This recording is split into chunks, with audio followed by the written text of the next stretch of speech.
Alhamdulillah Rabbil Alameen wassalatu wassalamu ala rasulihil kareem wa ala alihi wa ashabihi ajma'in amma ba'd. Fa'a'udhu billahi minash shaitanir rajim. Bismillahir rahmanir rahim. Wa anzalna ilayka adh-dhikra litubayyina lin-nasi ma nuzila ilayhim wa la'allahum yatafakkarun. Bismillahir rahmanir rahim.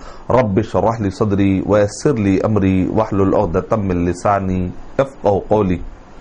I welcome all of you with the Islamic greeting, Assalamu alaikum wa rahmatullahi wa barakatuh, meaning may the peace, mercy and blessing of Allah subhanahu wa ta'ala be on all of you. The topic of my talk is answering allegations against Ahadith.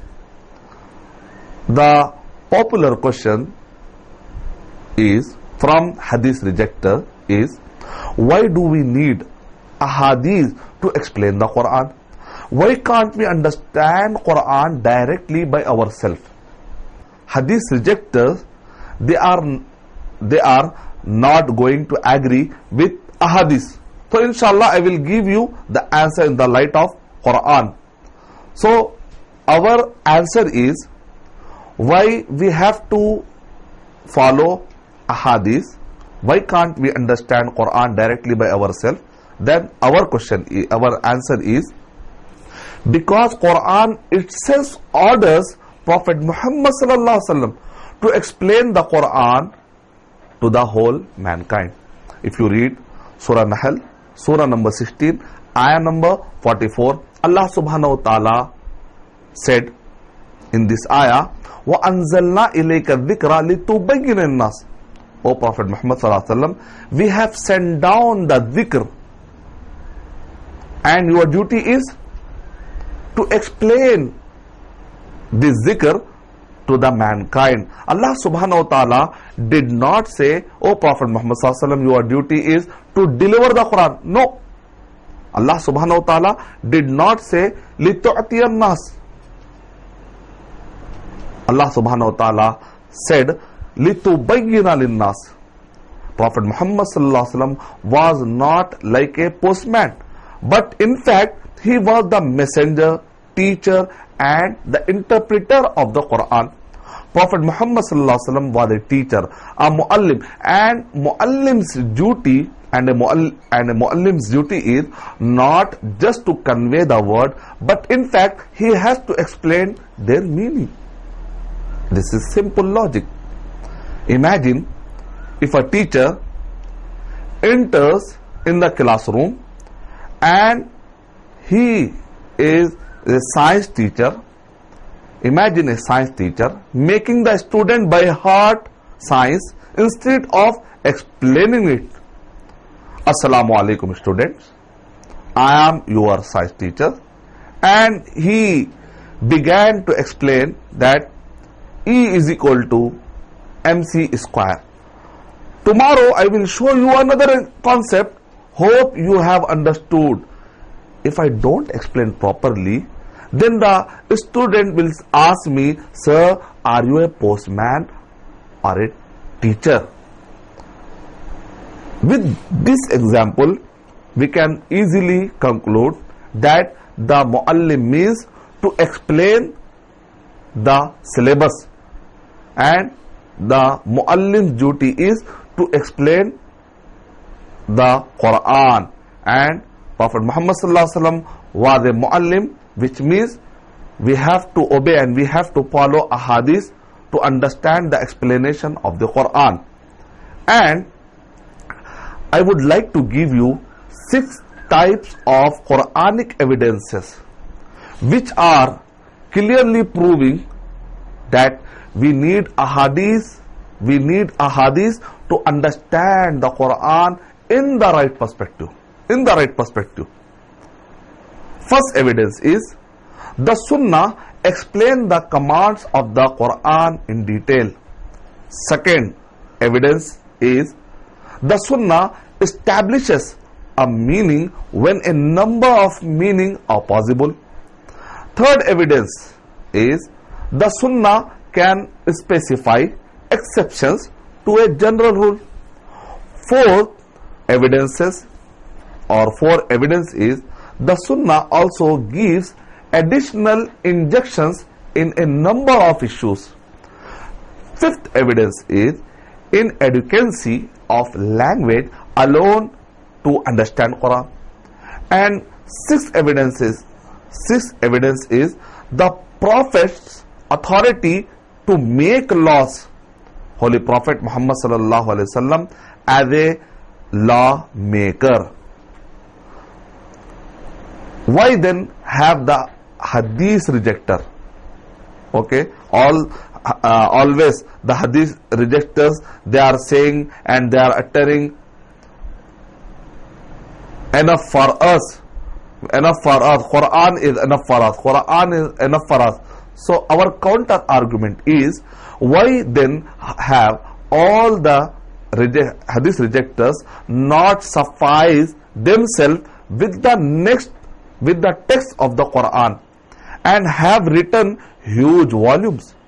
They have written huge volumes discussing and explaining the Quran, because there are verses in the Quran that explains each other, and there are verses that requires explanation from the Sunnah. If you read Surah Al-Imran, Surah number 3, ayah number 164, and Surah Nahl, Surah number 16, ayah number 44, you will definitely conclude that the Quran can only be correctly understood in the light of Sunnah. So inshallah, I want to take your time with 6 evidences, 6 type of evidences has been mentioned in the glorious Quran. To begin with, first evidence, that is, the Sunnah explain the commands of the Quran in detail. For example, the word Salah has 8 meanings. The word Salah has 8 meanings. Salah also means dua. Dua meaning supplication. If you read Surah Tawbah, Surah number 9, ayah number 103, وَصَلِّ عَلَيْهِمْ إِنَّ صَلَاتَكَ سَكَنٌ لَهُمْ. O Prophet Muhammad sallallahu alaihi wasallam, do salah for them, which means, O Prophet Muhammad sallallahu alaihi wasallam, do supplication for them, do dua for them. And salah means sana. Sana means praising. Ulaika, Allah subhanahu wa ta'ala said in Surah Ahzab, Surah 33, ayah number 56, Inna Allah wa malaikatahu yusalluna ala nabi. Salah of Allah means praising. Allah subhanahu wa ta'ala is praising Prophet Muhammad sallallahu alaihi wasallam. Salah means rahmat. Rahmah means mercy. If you read Surah Baqarah, Surah number 2, ayah number 155, 156, 157, 158, Ulaika alayhim salawatum min rabbihim wa rahma. In this ayah, Allah subhanahu wa ta'ala said salah means other rahmat. And salah means as-salatu ala nabi, darude Ibrahimi. If you read Surah Ahzab, Surah number 33, ayah number 56, in this ayah, Allah subhanahu wa ta'ala commands us to do darood, to do salat ala nabi, salah on Prophet Muhammad sallallahu alaihi wasallam. What it means? It means Allahumma salli ala Muhammad wa ala ali Muhammad kama sallaita ala Ibrahim wa ala ali Ibrahim innaka Hamidum Majid. Allahumma barik ala Muhammad wa ala ali Muhammad kama barakta ala Ibrahim wa ala ali Ibrahim innaka Hamidum Majid. And if you read Surah Hajj, you will find the word salawatun. It is a Hebrew word and also used in Arabic language. Salawatun means these are the place of worship of Jews. During the time of Moses, salawatun, places of worship at the time of Moses, and these places of worship for Jew at the time of Moses. And salah means to enter in hell. Sayasla naran dhata lahab, which means Abu Lahab will enter into the hell. Sayasla naran dhata lahab. And salah means second number. said in the Arab poetry, Talqa sawabiqa minna wal musallina. In this poetry, poet is using the word Talqa sawabiqa minna wal musallina, which means the second number. The second number. Allah commands His believing slaves in Surah Baqarah, Surah number 2, ayah number 43. Establish a salah and give a zakah.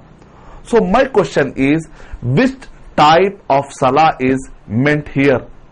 Prophet Muhammad sallallahu alaihi wasallam said, Sallu kama ra'aytumuni usalli. Pray the salah as you have seen me praying. It will be easier if we imitate what has been taught by Prophet than breaking our heads for the feasible meanings. Imagine if a person reads Sayasla Naran Zatalahab, which means that, and then Sayasla Naran Zatalahab. If any person reads this ayah, Abu Lahab will enter into the hellfire.